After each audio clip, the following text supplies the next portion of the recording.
تا حالا شده یه چیزی رو با تمام وجودت بخوای ولی هر بار که به خانوادت میگی یه دیوار جلوت باشه؟ تا حالا حس کردی انگار هیچ کس نمیفهمه که هنر برای تو فقط یه سرگرمی نیست و بلکه یه شغله؟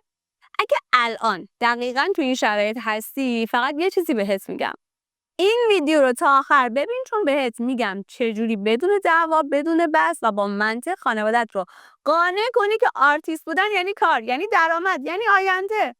این فقط یه ویدیو انگیزشی نیستا، قراره با هم بریم سراغ راه حل هایی که واقعا جواب دادن. حتی یه داستان شخصی برات دارم که شاید خیلی شبیه شرایط تو باشه. و یه خبر خوب این که اگه جدی میخوای هنرتو به کار تبدیل کنی، آخر ویدیو یه مسیر مطمئن بهت معرفی میکنم.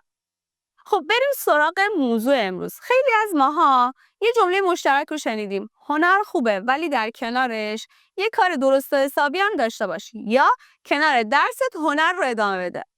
اگه تو هم این حرفا رو شنیدی، بدون که تنها نیستی.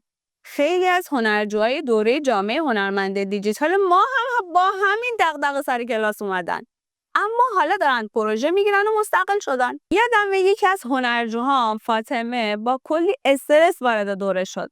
خانواده‌اش اصرار داشتن که فقط کنکور بده و طراحی دیجیتال رو ول کنه.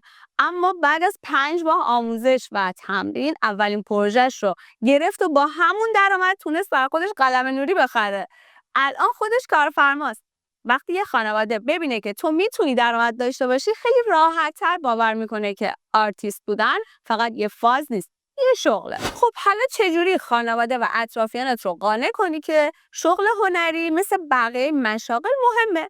مورد اول: نشون بده هنرت درآمد داره. اولین قدم اینه که نشون بدی هنر فقط عشق نیست، منبع درآمده. مثلا تو دوره جامعه مستر کلاس M2 دقیقاً روی همین موضوع کار کردیم، اینکه چطور مسیر درآمدزایی از هنر رو بچینیم، حتی اگه اولش مخاطب و سفارش نداشته باشیم.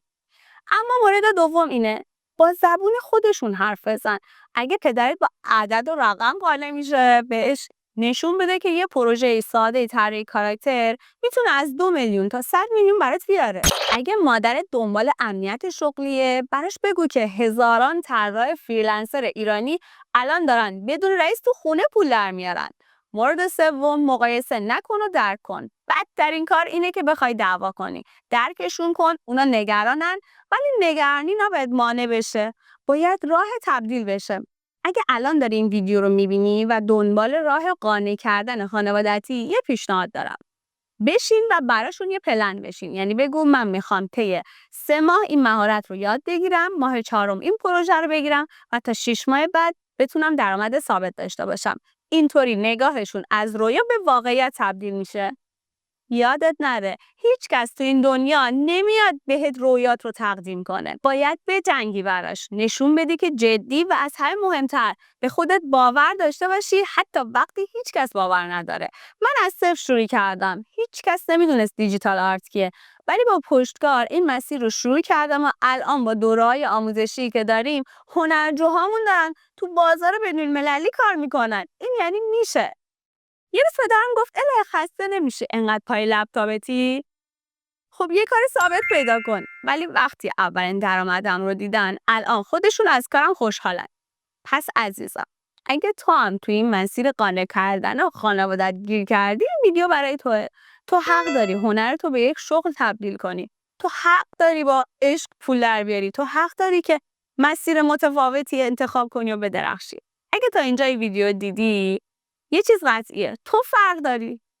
تو اون کسی هستی که نمیخوای مثل بقیه فقط غر بزنه، دنبال راهی، دنبال مسیری. پس این ویدیو رو لایک کن و سابسکرایب یادت نره و زنگوله رو هم بزن که ویدیوهای بعدی رو از دست ندی. چون هر هفته ما داریم اینجا بلند بلند فکر میکنیم که چطور یه هنرمند موفق و پولساز باشیم. و لطفاً تو کامنت ها بنویس تا حالا برای قانع کردن خانواده چی گفتی، چه جوابی شنیدی. شاید تجربه تو بتونه به یکی دیگه امید بده. تا ویدیوی بعدی، با عشق، با قدرت و یه لپتاپ روشن بدرم.